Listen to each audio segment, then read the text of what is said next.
عفان بن مسلم صفار نے بیان کیا، کہا کہ ہم سے داؤد بن ابی الفرات نے، ان سے عبداللہ بن بریدہ نے، ان سے ابو الاسود علی نے کہ میں مدینہ حاضر ہوا۔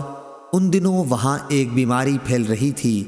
میں حضرت عمر بن خطاب رضی اللہ عنہ کی خدمت میں تھا کہ ایک جنازہ سامنے سے گزرا۔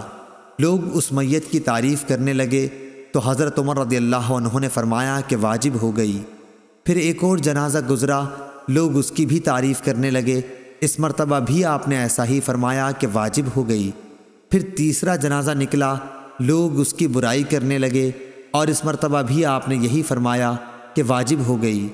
ابو الاسود علی نے بیان کیا کہ میں نے پوچھا کہ امیر المومنین کیا چیز واجب ہو گئی؟